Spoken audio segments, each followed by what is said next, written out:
Simba kama kawaida yetu kujitutumua. Yale maneno aliyesemwa Kibabage kwamba anajitutumua, sasa tunajitutumua kuendea mechi yetu ya kesho, Azam Simba, uwanja wao. Tunaenda kujitutumua huko. Cheki mnyama, unamwona mnyama niliyomvaa?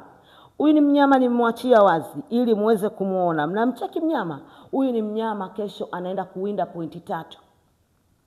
Mama wa Simba, mama wa kujitutumua, mama wa fimbo yake.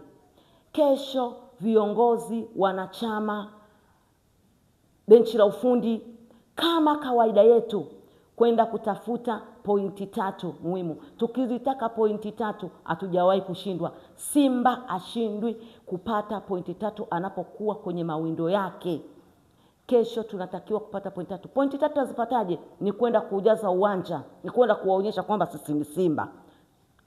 Simba haina mamamba. Wametupandishia viwango vya kiingilio. Sisi kama wana Simba wala hatuna shida. Tutaenda kama kawaida, nataujaza uwanja na wachezaji wetu wakigeuka hivi, wanacheki, wanaangalia kwamba mashabiki wao wapo nyuma. Wakifanya hivyo unaona mashabiki wao wapo mbele. Kwa hiyo wao watapata morali wanapotuona mashabiki tupo uwanjani na tumeujaza uwanja. Wasiangalie, wasigeuke wakawaona Azam peke yao, bali wakigeuka waangalie Simba. Ndio Simba ijaze uwanja. Wale hawana mashabiki, wana mashabiki wa kununuliwa, hawana mashabiki. Sisi Simba ni Simba inayojitegemea, Simba yenye mashabiki wake, Simba yenye nguvu na uwezo. Kwa sasa hivi tupo nguvu moja.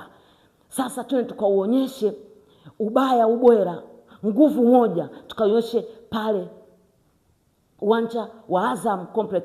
Tusiache kwenda kuujaza uwanja. Mama wa fimbo, mama wa Simba, mama mwenye watoto wake, mama mwenye Simba yake, jaza uwanja tukawaonyeshe watu shangae, tukawashangaze watu, tushangaze ulimwengu wote, tushangaze ulimwengu wa mpira, tushangaze kila sehemu. Twende tukajaze uwanja.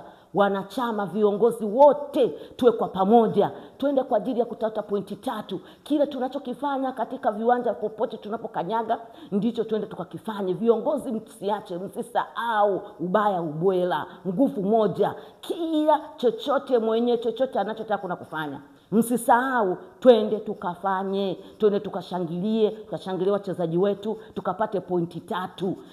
Wachezaji wakigeuka wakituona tupo mbele yao na tupo nyuma yao, wanapata morali wa kwenda kufunga magoli, wananyumbulika na kujitutumua. Tunaenda kujitutumua, tunaenda kufunga magoli. Chama uko wapi? Kibabage uko wapi? Awe uko wapi? Elimpanzu uko wapi? Wachezaji wote kina Kapombe mko wapi? Ingia kwa morali, ingia kwa nguvu moja, mkapambanie nembo ya Simba, nembo yenu ya Simba. Mkacheze kwa morali, mkacheze kwa kufunga magoli. Na sisi tunawaombea, tupo nyuma mama yenu, tupo nyuma kwa ajili ya kuwaombea ili mkafunge magoli kwa jina la Yesu. Tunaomba kwa kwenda kufunga magoli, na fimbo yetu ya magoli tunaenda kupata pointi 3 muhimu.